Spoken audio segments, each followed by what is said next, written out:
Over the last decades, I've had a great luxury, and that is seeing the changing of trends.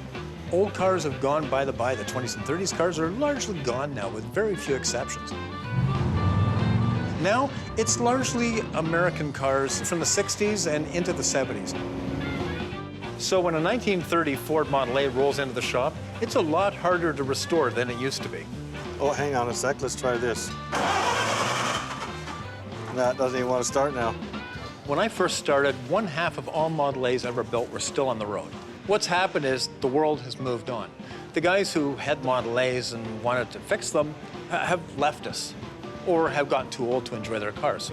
You want to try that? Yeah, go ahead. That incredible supply of parts and sundries for Model A's basically gone, making a simple car difficult to restore.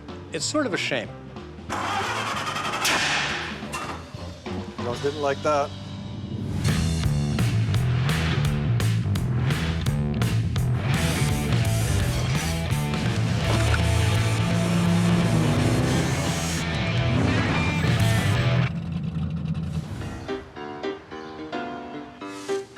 This Model A came in for sort of a freshen up and to make it a reliable driver and, quite frankly, to do something about the interior. The interior was a real mess.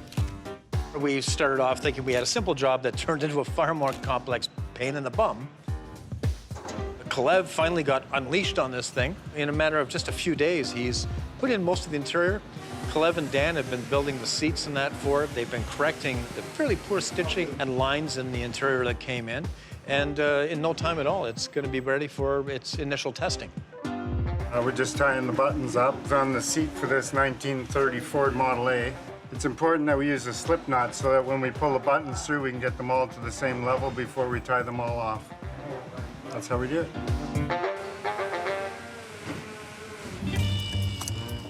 I'm just cutting up the carpet here and getting it ready. So we tried to order our carpet already pre-made, but There's a lot of people who aren't doing it anymore. we're looking like it's like 6 months out, so got to get the car going. I find it frustrating because I'm still in the point of not understanding why it takes 5 months to get an interior kit for a Model A that I used to be able to get in a day and a half. But that's the way the world's changing. The back seat was good. The springs were a little messed up, so we had to fix them up a bit. We had to fix the coils, and then there's a bar that goes across. We had to do that. Pad it up more in the front so it wasn't so saggy. But it came out very nice.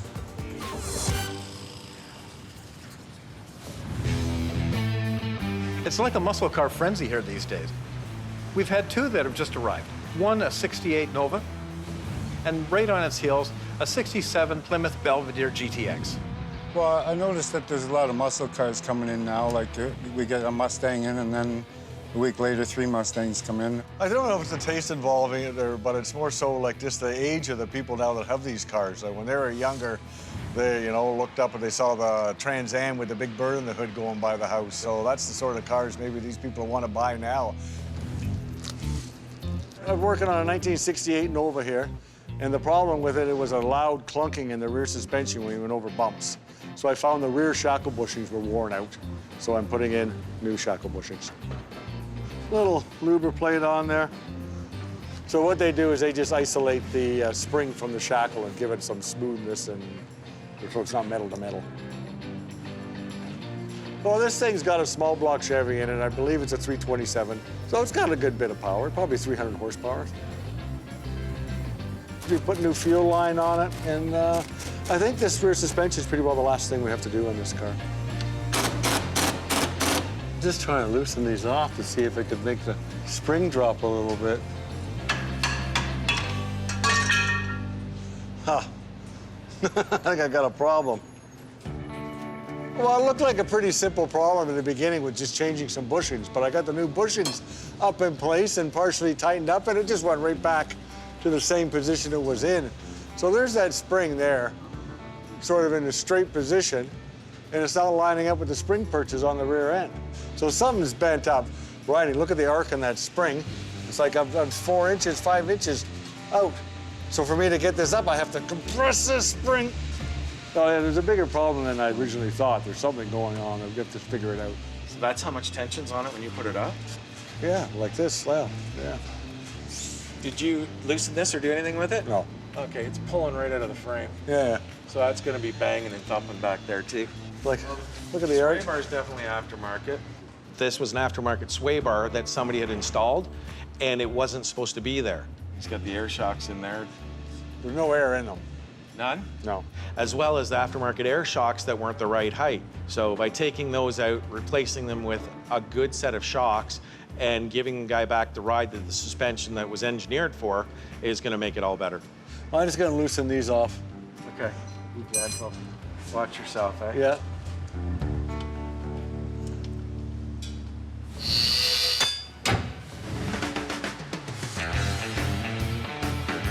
So the customer, Barry, brought in this 67 Belvedere GTX. He has a few things that he really wants fixed up on it. Number one, the headliner's got a few tears in it. We're gonna check it out. We're gonna give it a buff and polish. We're gonna give it back to him so that he's gonna be happy with it and he can drive it for the rest of the summer without any issues. Oh, oh man. Just got this in and it's the wrong color. It's a little bit too light. This is the original, and this is the new one. Greg, have you seen this? I just opened it. It's a different color. Lovely. Yeah. This is the darkest that they make anymore. Oh, okay. They don't make this particular headliner in this color anymore. They have one that's close, but close doesn't count when you're dealing with with the customer. He wants it to be exact. Dan's gonna have to work his magic, get into the upholstery, and he's gonna have to dye it the correct color. It's gonna take extra time because we're gonna have to steam it, and then we're gonna have to put a vinyl prep on it, which gets the vinyl soft again.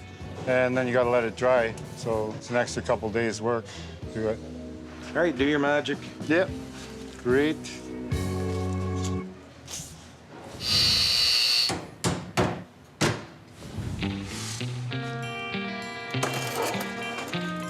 Well, what I'm doing is just tidying up some wiring here. So this car came into us. It had sat in a field or a barn somewhere for a long time prior to coming to the Guild. The wiring was all rotted out of the thing. So we changed all the wiring, and we also upgraded it. Well, there's our new 12-volt alternator that we have on there. So the new switch box and all the wiring. And it's all the correct vintage-looking wiring. And Dan did an amazing job on the interior of this car.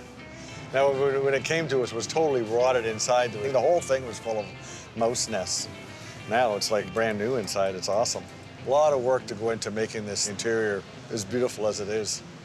They're neat to think about what it would have been like with this car when it was brand new, that somebody bought this car at the dealer and picked it up and took it home to the family, and imagine them all getting in this thing and going for the first ride in it. And it's neat when you think of it that way and how life was back then, like how many years ago. That's about it. So I think we got everything done. The wiring's all done on it. The gas tank's all cleaned out. So we're pretty well ready for a test ride. I don't know how far we're gonna go, but we're gonna do a little test drive with it.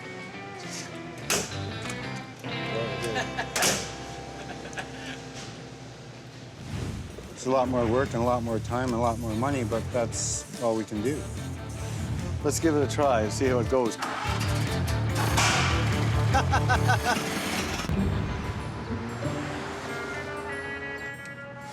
So I want to turn this until my light's on. Hold that, not turn it. When okay, let me grab a pair of pliers here. You'll hold that. So right there, so if I push this up, it should go out, that light. All right, up. What I'm trying to do is set the timing on this thing. And it's a different animal, this car. All right, so that's what I have to do. You don't do it with a timing light like you would in a more modern car. I have to set the cam up on the distributor, the cam that opens and closes the points. That's actually how you set the timing, by moving that. A little wild, but anyway. So there. Oh, see, I'm lit up now. I shouldn't be. You have everything you think is set, and as soon as you tighten the screw up to hold the cam in place, see if I moved it just like that. Everything gets thrown out of whack again, and it's not set. So I'm just trial and error until I get it to where I want it. Oh, I got instructions, but it's not working for me, so I'm doing my own thing here. It's out. Okay, so I think we could be ready to try to start this. All right, just gotta put the spark plugs back in, and look at the size of the spark plugs. Like, well, there's a spark plug out of a 350 Chevy, say. Look at the difference in size. This thing would fall right inside the engine. Screw these back in. Let's give it a try and see how it goes.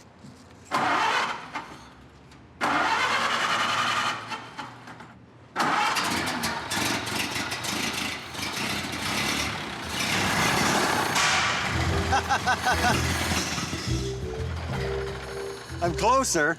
I actually idles. Yeah. Yeah, she needs some more. So at least it idled there.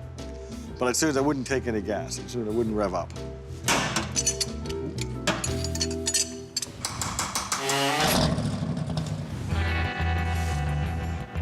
One of the challenges we have is that not everything you need is always available. That was true of the headliner in this GTX.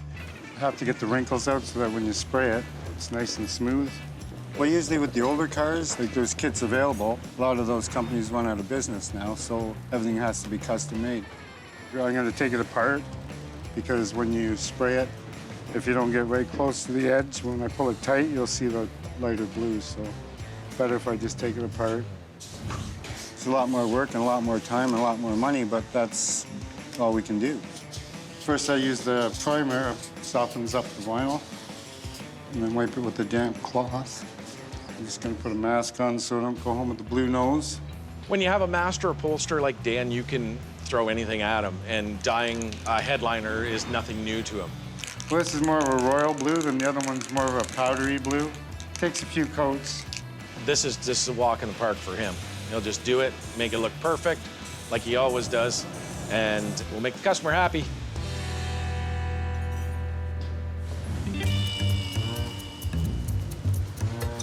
Yeah, everything's going in quite well, actually. I'm just trying it in at the back, make sure everything's good there. And then once it's all there, I tuck it all in nice and even. And then there's a chrome trim that goes back over and finishes everything off. Yeah, it's looking good, and the match is coming up pretty good, too. Kind of happy with that. It's not nearly as light as it was, so kind of blends in nicely.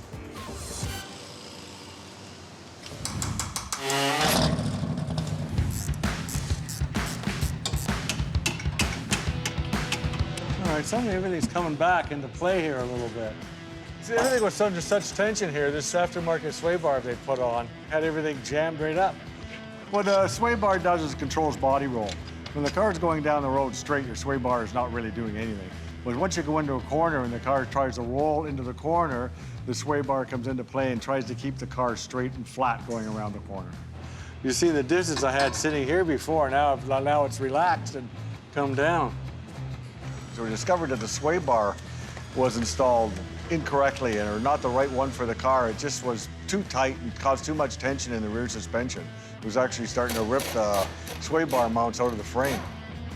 That makes for a very harsh ride. Every little bump, you can feel it like you're bang, bang, bang, like you're driving over a bucking Bronco with no suspension whatsoever. I just removed the sway bar for now and see if we can get this sorted out, and we'll see about putting it back later, or maybe even leave it off. I don't know yet.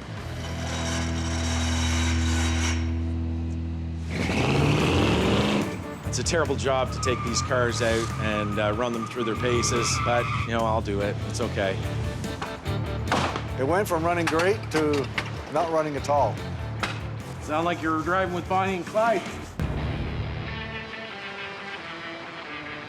So how'd you make out with the GTX? Well, you tell me. Looks like it should. Ooh. Wow, that color's perfect. Matches like a glove. Dash looks good, too. Yeah. Everything matches perfect. That's awesome. Dome lights even lighten up. Whoa. Nice. I think it looks better than factory. Time to go for a road trip. I gotta go back to work. I know. You can go drive around. Gotta like the big block. Sweet.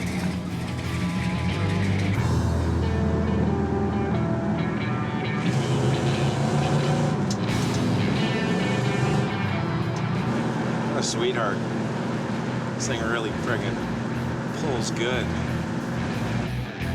It's a terrible job to have to take these cars out and run them through their paces. But, you know, I'll do it. It's okay. I'll get by. love the Mopar. Mopar or no car, this is pretty cool.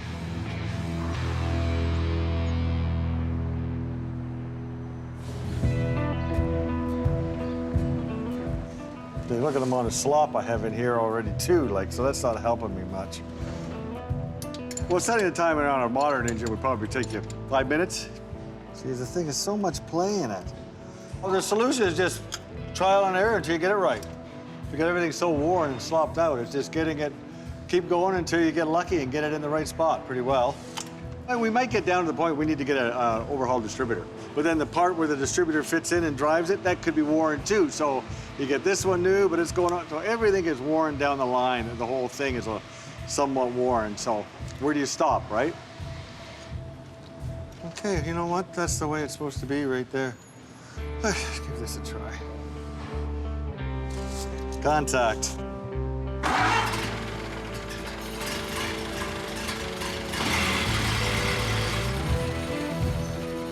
All right, looks like that did it. Well, I got the timing set, and the engine started right up and sounded really good, so I thought, okay, let's take this thing for a little ride around the lot and see how it runs.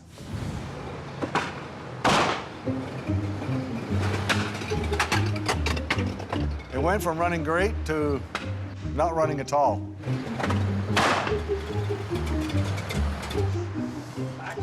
Yeah, it was running okay, then it started backfiring a bit, bam. Yeah, so I don't know what's going on now. The thing sat for I don't know how many years, so I guess the carburetor could have issues with it. We'll see if I can make it in. It's been sitting for so long waiting for that interior to come in, so I have to get in there and dig into it and see what we can find.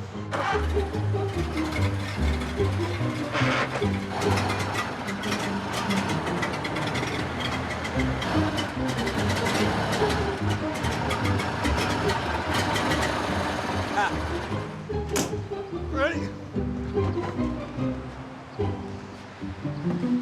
Sound like you were driving with Bonnie and Clyde.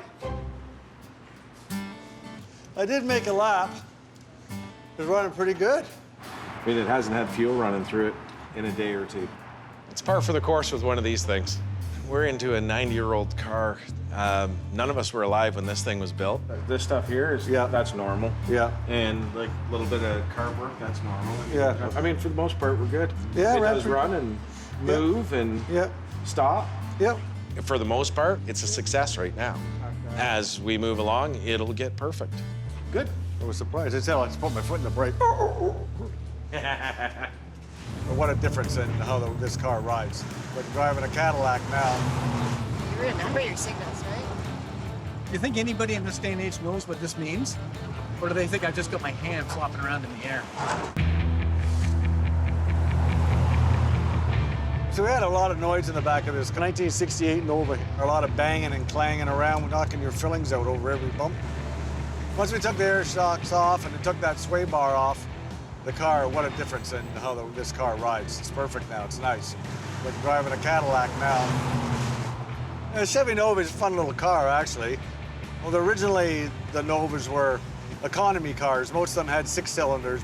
And in '68, this car, they offered the big block 396 engine. Big engine in a small, light car, so they're quite the muscle car. They surprised a lot of bigger muscle cars for sure, and Corvette owners. Oh, squeal the tires there. Got more power than I thought. Yeah, I used to have a Nova. I'm a little fond of these cars. I had a '69 SS 396 Nova when I was a kid. It was a great car. 4-speed transmission, 411 gears. Lots of fun on a Saturday night for sure.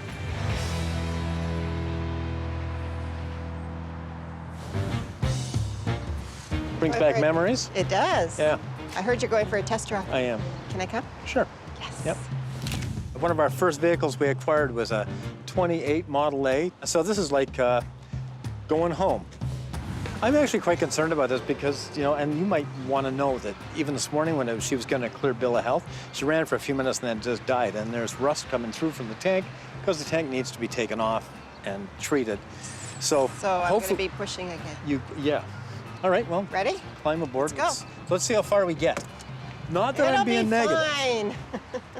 I wasn't as fat the last time I got into one of these. All right, it's got all the creature comforts, coffee cup holders. satellite radio. Okay, so first, adjust mixture. Each Ford Model A has its own startup procedure. And once you know it, well, they'll usually start right up. I mean, I really like Model A's. You know, I don't trust the individuals, but as a race, I really like them. Now you just gotta remember how to drive it. And we're off.